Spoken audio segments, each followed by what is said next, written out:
How you You're getting on? looking very, you're looking very, like, not so hairy. We're both. Yeah. Yeah. I had to sort of, I had to take a, had to take a razor to it. It's just. You've got shorter hair as well. I mean, how did you manage that? Well, you have the skill. Yeah, you have the skill. It's well, as soon as Luke was allowed to cut hair, Yeah. he was allowed on the Saturday. He opened at 1 minute past midnight and cut right through the night. Midnight thing, yeah. Yeah, so I had a 3 o'clock in the morning haircut. My reaction to that was, who would you trust with a pair of sharp scissors at midnight? You know, like.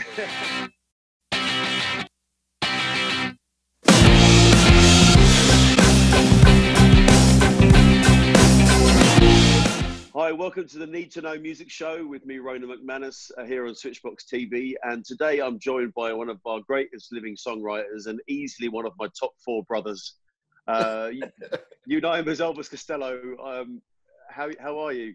How are you getting on? I'm doing great, Ro. It's really good to see your face. It really does me good. I'm very pleased to hear I'm one of your top 4 brothers. I mean, easily. We both know that our Nana would at times remove the picture of one family member who was not in favor from on top of the piano. So you have to keep in good with the family, you know. If you weren't in favor, you knew whether you were good by whether your picture had been removed from the piano. Whether you'd been erased or not, yeah. I'm a person. Yeah, she was kind of Stalinist in that way, you know.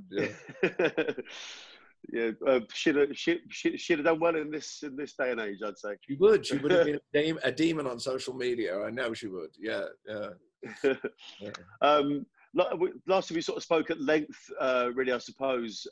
We spoke sort of as lockdown was kind of happening. Your tour had been kind of cut short in the UK. You were quarantining in Vancouver at that point. Yeah. So that was all it was all very uncertain. We didn't know what was going to happen. So how have you found? I know you managed to reunite with Diana and the boys, I mean, we were very fortunate to have a pretty remote place, which is a cabin on Vancouver Island, where we didn't see a soul. It was a little tight, you know, because it's the sort of place you go after a summer day where you come home at the end of the night nice and tired, and you're living in there, particularly when the weather wasn't so good. But that's the reality. Most people are making, you know, on top of one another. Who's grabbing all of the internet? You know, you've got the complications of virtual schooling, and you know, so it meant that Diana and I had to stay. Pardon me, we've got planes flying overhead here. They would come at this moment. We'd select our moments, but we were fortunate that while most of the parks and trails were closed, one remained open in our immediate neighborhood, and we were able to kind of get out for fresh air. We had access to supplies with all the usual kind of precautions, and you just get used to it. And people, you know, Canadian people tend to be it's always wild to make generalizations, but they listened to what was being said. Which was being said was said for the most part very coherently, which wasn't the case. Well, I'd say there's we haven't been so fortunate. And you know, every day at 4 o'clock or something, the medical officer would come on and speak in a very straightforward way. No mad theories. I didn't sense that it was politicized in any way. It just seemed to be common sense. It wasn't always good news. It was some very sad news. People, as you well know, you know, I lost a couple of friends in the early days, but they did have health problems. But then, you know full well, because you went through it in the house, so that you know what it means to get what you have to do. And this is, you know, you've got a wife who's working right in the thick of it, you know. Yeah, absolutely. You know, that must have been very frightening for the family, as well, most of all for the person who's got it, you know. Yeah, I mean, Chrissy's been sort of on the front line, but she also had it very early on. And I think, knowing what we know now, if we'd known that then, I think I'd have been a lot more worried. I think I was guilty of being a little bit blasé of how dangerous this thing was. So, but we got through it, and you know, there's been a lot of sadness around and everything. But it has given us sort of time, you know, with the kids and kind of time. That's the thing. I realized I would probably been out on the road this summer, and I'll be forever grateful for the reason to slow down and savor the time that we have together. It's very difficult with regard to my mother, you know, who had her 93rd the other day, and the best we could manage was a cupcake and a candle on FaceTime, you know, and I can't just get on a plane and be there. And each time I speak to her, I can't really extend much hope that the immediate future brings a possibility for me to easily get there. For one thing, they might not let me back into the country here if I left. I landed here in Canada, and I don't have any other reason than I'm here already. I don't have a right to be here. You know, it to come right now would be a 5-week trip. It would be like getting on a boat in the old days, you know. God, yeah, like Papa did.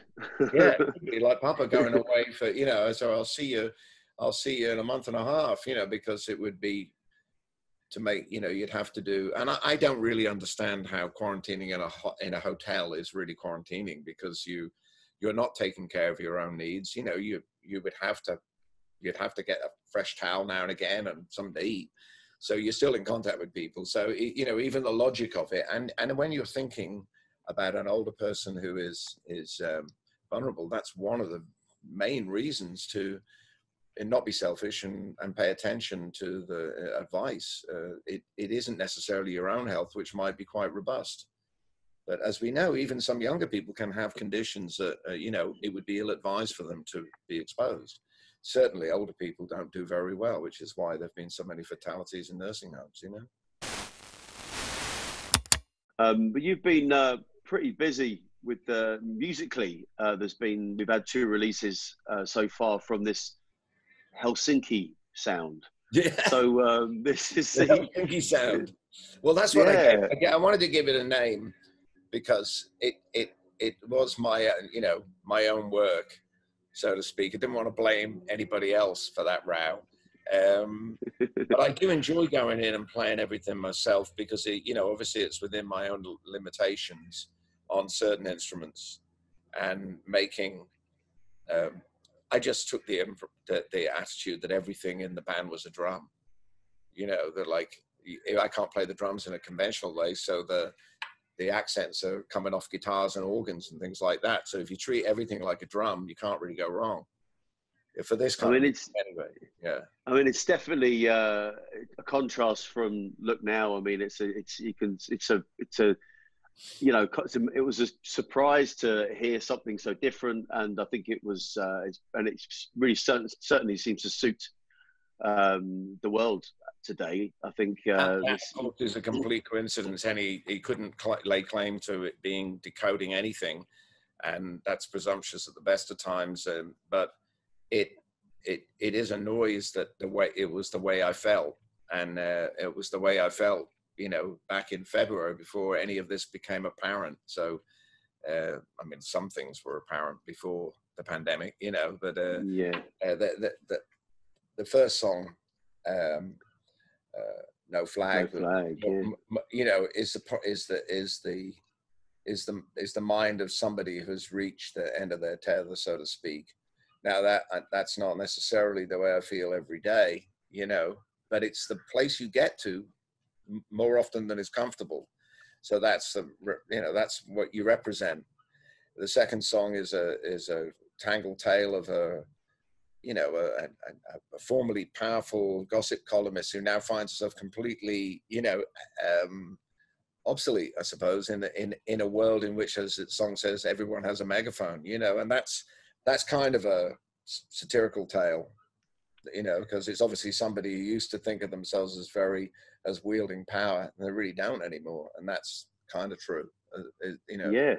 So again, it's got something to do with the way that we value opinion and truth now, but it isn't a big lecture. It's believe me, and compared to with everything else that I've recorded, that's the comedy number, you know. So you've sort of decided, you made a decision to put them out as kind of, as you called them, bulletins. Yeah, well, the closest thing, because no factories are open pressing records, or if they are back open now, when we started, there were no pressing plants. So I understand that they are trying to put a 7-inch record on the streets of No Flag, even though we've released another song since then, because people like those things, they like those objects, and I'm glad they do. And I want records to still exist, accepting that, like for most people, music's a bucket of fish that you throw in the stream now, you know, and whether those fish are alive or dead or bait for something else is the question you've got to puzzle out. I mean, sometimes it is just bait for the bigger fish, you know. So I think that's a good way to look at it and not get too into this anxious debate about, oh, the world has changed. In my day, it was so much better. You know, I started out on an independent record label. I would go after work to Alexander Street, where Stiff Records was, and I would help I take the singles out of white bags that came in the factory, and a separate box would come with the picture sleeves, you know, which were very modest, really. And everybody that was at hand would be putting them in the sleeves and put them back in the boxes, and they would get delivered out to the independent record shops. It wasn't a cottage industry. It was like it was a real load of old cobblers. It was like going to an old shop, you know, like the old shops, the chandlers where you buy candles, or cobblers where you get shoes fixed. That's what it felt like. It felt tangible. And of course, a lot of that, and that's not to be romantic about it or nostalgic in any way, because everything that's happened ever since has been what it's been. But I like that idea of the single song bulletin. So I wouldn't call them singles, because you can't physically buy them at the moment, except over the download. And a lot of people listen to their music in what I would say is a sort of kind of determined radio. Isn't streaming like radio, where you determine the programming? You choose whether to listen to a playlist or a random shuffle of songs in a certain mood that you're in. In some ways, it's better than having to listen to, you know, DLT or blather on about, you know, his last adventures or whoever. Yeah. You know, I don't want to listen to those people. They were, to me, the handful of broadcasters that I really admire are just that, a handful. The rest were dilettantes and opportunists that wouldn't know one end of a good record from the other. So I'm not sorry that doesn't exist anymore. It doesn't exist in my world anyway. The people that are doing it honestly and with passion for the music, I still love them, and I'll always love them. But you've got to distinguish between the two things. You know, some of them are Wolfman Jack, the others are Jimmy Savile. Yeah, well, that's going to say a lot of the charlatans got found out in the worst way. So, yeah, but they're not all a monster like him, thank God. But you know, yeah. It's not getting on a thing about that. You've probably got your favorite broadcaster somewhere. There's somebody trying to do it honestly, and you know, being an advocate isn't a bad thing. We all have favorite records. You want to be able. What do? You hear something, you tell your friends. So you know, I think there's plenty of the broadcasters do that. And you can also do that with a playlist. You can also do that with people writing online about some corner of music that they feel they've discovered or have some insight into, you know. Well, I had this thing with one of my songs. I hadn't checked my Spotify, you know, the sort of like the behind the scenes stuff, you know, I hadn't checked that in so long. And then I checked back in, and one of my songs somehow had like 6,000 more plays than all the others, and it wasn't the one that I'd done the video for. It was a random song from the album, and I found out that I'd been included on a playlist, a user playlist, just a Spotify listener. I put it on a playlist, and it got all these listens. That's a really powerful thing. But then it obviously, you know, you've got to lobby these people then, and that's a different man to do that. You know, that process there is just like the old mixtape. You know, that's the same thing as you would make a mixtape. Some people caught it on mixtapes. You know, they caught their intended. You know, with this is the romantic songs I've compiled for you. You know, or something that just keeps you from doing something rash. You know, you have a bunch of songs that keep you in a place where you can function, whatever it is, whatever reason. I don't see any difference. I don't see what's anything sinister about the playlist. the only thing is that the idea that people make coherent, or hopefully coherent statements or suggestions for the order in which things are to be heard, I still think that's in the gift of the artist to do that. But so many people are not even thinking in terms of albums. As you know, I still program things as a two-sided album in my mind, even if I know that fewer and fewer people will hear it that way. If it works, or if it's going to be pressed over four sides even, I try to think about how that sounds. I think for an awful lot of people, they are making single songs. So that's kind of what I did. I did these two songs, and I realized that they would stand out. They wouldn't sound like the last record. It would be a very distinct change of mood. It was the way I was feeling. It was the way it sounded when I did it. And what's the matter with that? That's what we were all trying to do something that's real to us, and hope that somebody else likes it. Well, I think the timing of it, I mean, with everything that's happened this year, was there was a marked different world we were living in, and for it to be a marked different sound, I think it really fitted. You know, it was really great. Well, thank you. But you know, Look Now was a beautiful record to make, and I was very proud of the band. Everybody played with a kind of degree of control that allowed the space for the next statement to be made.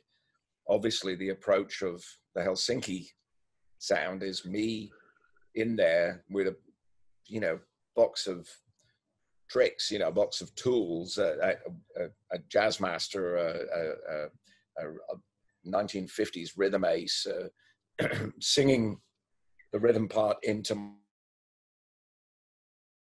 my phone. I said, well, I want the drums to sound like this. And I go, well, why can't they just be that? Instead of saying, I want it to be like this. Well, it just is this. Start with that, rather than painstakingly programming every accent on it. It felt much more alive, if not live. And then you perform. There's some element of performance. Piano is performed. Singing is performed, obviously. And then you have something, you're playing, going for a particular sound on the guitar that I want to hear, that's kind of fuzzed up and jagged, and that felt right for those songs. Something else might be different, You touched on Look Now. We've got to mention the Grammy. What was that? It was, all of these things. It's across. I don't know whether you know the Christopher Guest film Best in Show. I felt like we were the Kerry Blues that were let into the ring of show poodles. I mean, it seems so odd. For one thing, we for some reason got into traditional pop music category. Yeah, I was going to ask, what is traditional pop? Well, it's basically whatever they say it is now, because it used to be the award they gave to Tony Bennett whenever he made a record out, because he'd be one of the few exponents of what they saw of as singing the songs from a traditional form of songwriting, which is basically meant what we usually call standards or Great American Songbook songs. But they decided to broaden it out. Well, so we ended up in a category with a Barbra Streisand record, which had a combination of standards and some political songs she'd written, a John Legend Christmas record, an Andrea Bocelli record, so you kind of know the kind of thing he does. In some ways, I think that you could say our record represented a kind of pop music. It had references to things that I love, like Philly Soul and the songs I wrote with Burt Bacharach and Carole King. Obviously, that's not a traditional form of songwriting. I don't know what is. It's got 60 years or more of lineage, not my writing, but theirs. So in any case, I didn't think for a minute they would read our name out. We went along anyway for a laugh and ended up, next thing we were up there in the spotlight, and it was kind of comical. Now, well, not all of you. No. Here's what makes it perfect is they sent Steve's invitation to the wrong address. So Steve was actually doing a gig in Los Angeles and was on the plane when we discovered that they had sent his invitation to the wrong address. So they're right there. That's how seriously you have to take it, because you can't afford to trust them to do it right. And it seemed at first as if only I'd been invited, because I don't know why, but you know, there's a lot of very important executives that have to get the good seats. So, you know, you just because you've been nominated doesn't mean anything. So we went along. Sebastian, our producer, came with us, Pete, Davey, and me. We just had a laugh. We just went along, and, you know, the next thing we were discussing Jam Roly Poly with the BBC correspondent, because we were about to do a tour, and Pete's telling that we like being in England because we get good suppers. You know, I don't know why he told her that. She looked at him when he said Jam Roly Poly, and I couldn't resist adding spotted dick. And then I think for a moment she thought, is this a Me Too? You know, like we were just riffing on nursery. You know, we weren't saying anything rude. Like, but the whole thing was bizarre. But you know, you run into some people. Anderson .Paak was in the green room. I like his work. There were a few people we ran into, and then Sebastian and I tried to get our seat, and it was so complicated just getting to your seat that I gave up in the end and went home and watched the rest of it on television. I couldn't. Oh, I did you? actually didn't see the show because we weren't in the part that's televised. Because traditional pop, right. like, it's like what we call the fairyland creatures categories. You know, it's out there with the jazz and the gospel and the bluegrass, and you know, it's not prime time. You know, so I just thought, I don't love this that much. I'll just go home now. So I wanted to. We've had all the fun at this fair that we can. You know, we're sick of camping now. You know. And there's no Jam Roly Poly, so we're going There's home. no Jam Roly or spotted dick. No. Or pudding. Yeah. I did want to ask you about the animation, because I thought that was fascinating. We had a brief chat on email about it, and I thought it was brilliant. You did all the animating of the videos yourself, and I haven't done the animation. The backdrop. We started out.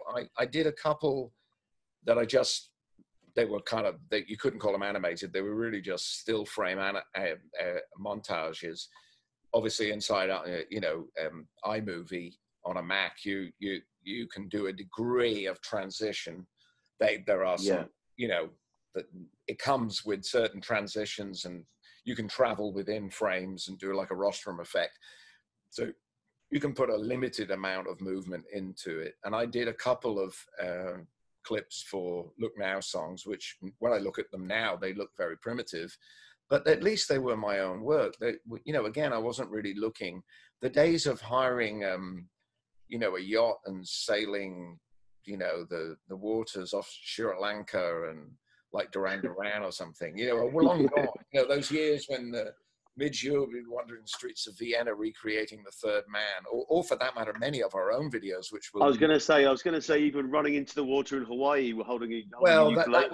By comparison, that was very ramshackle, and the Oliver's Army video mainly consisted of us arriving in Honolulu and researching some night spots in which we might film until about 3 a.m, and then being woken up about 4 hours later to go and film on the beach. So I think I was trying to dive into those waves to get rid of my hangover, it's like, but we most of the early videos were just involved us being filled full of vodka and shoved in a white room and jump around until you run out of steam.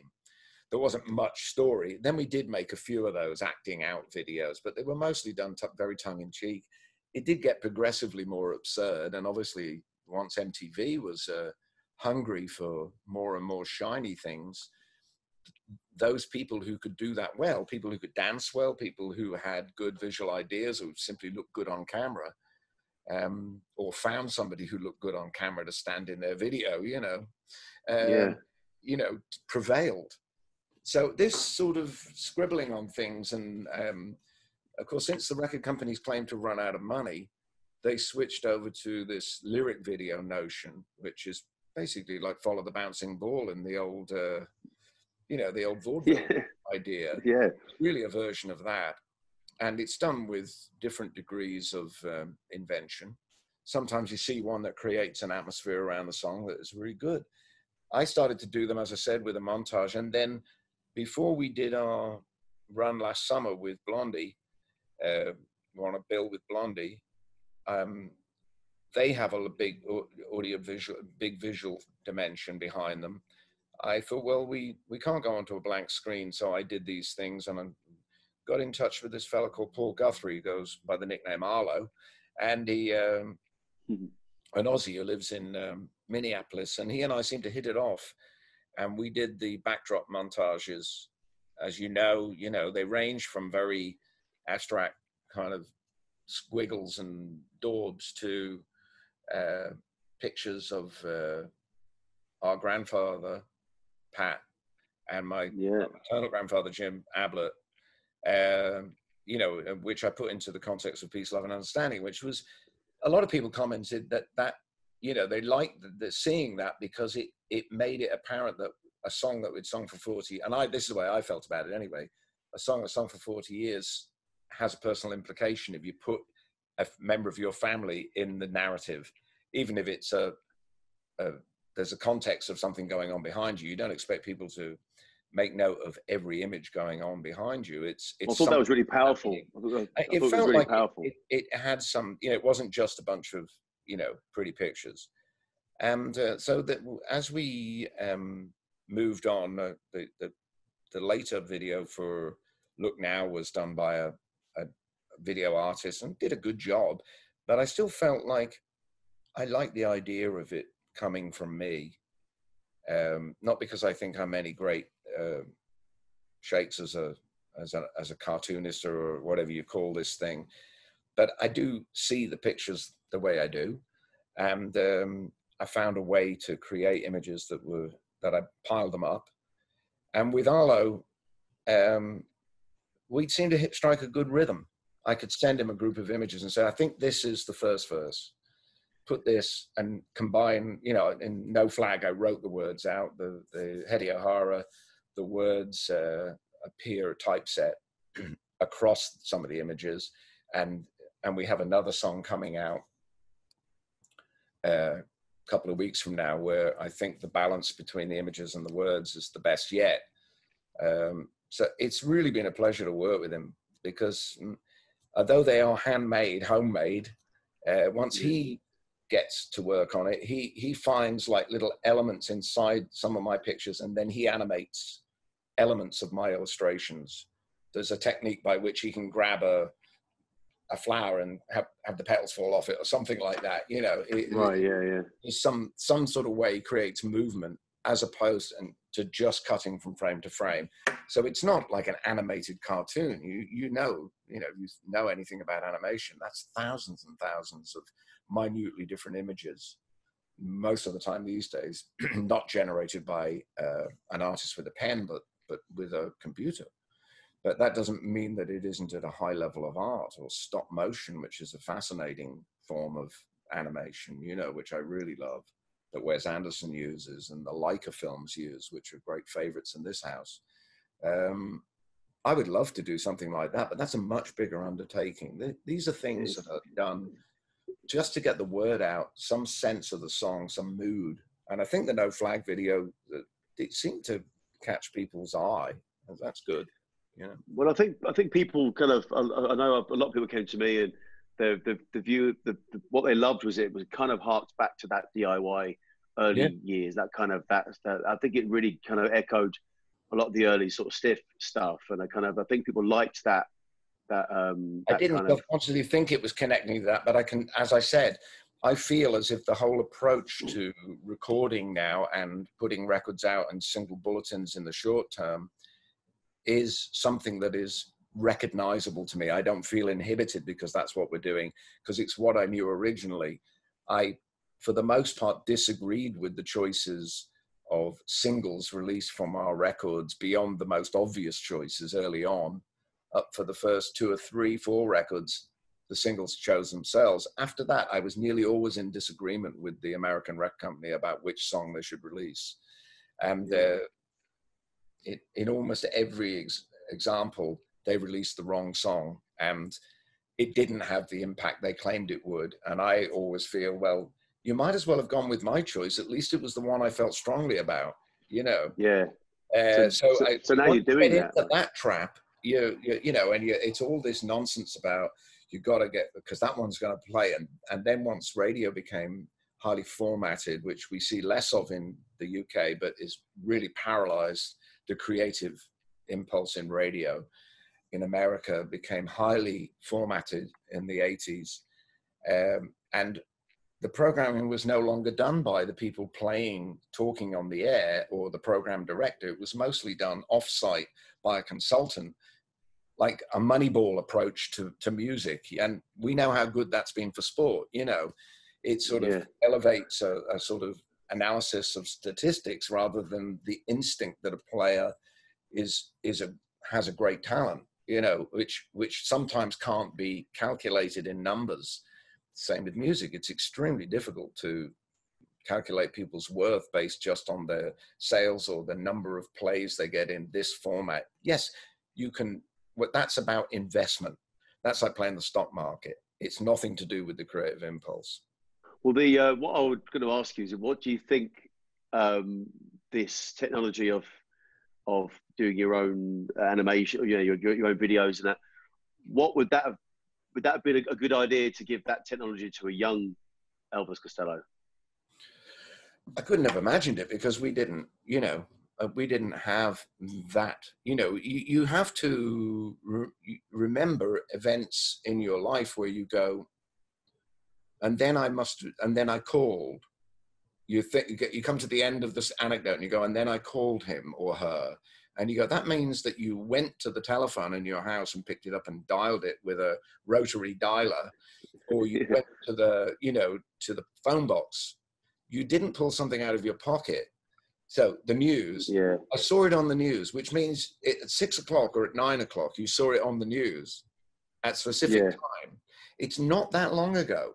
It's not that long ago. We've got very used to the fact I've got to call him. I'll do it now. Or you send a text.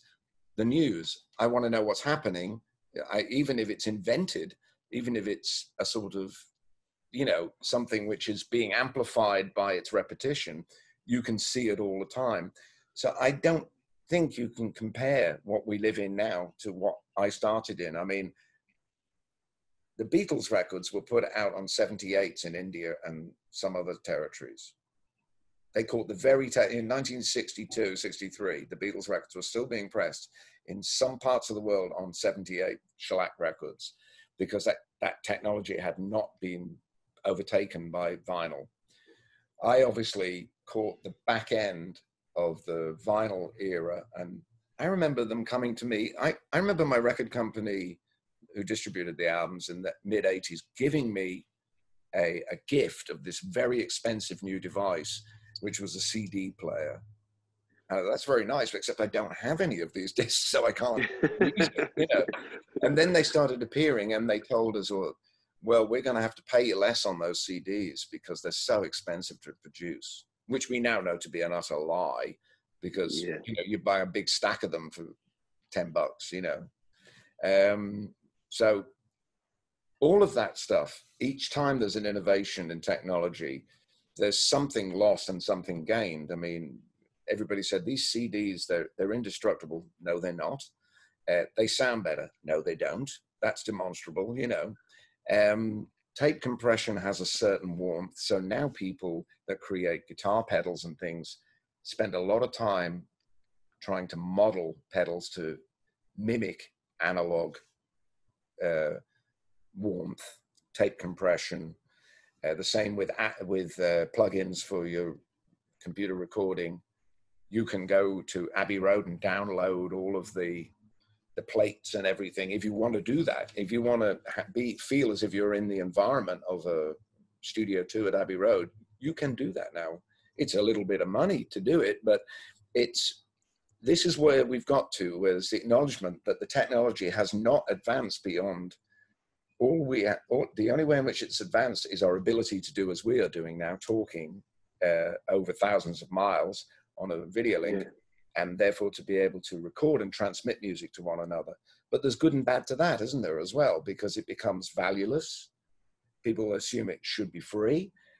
Even if they are prepared to pay for it, the people who annex the control of distributing it have not been straight with the artists.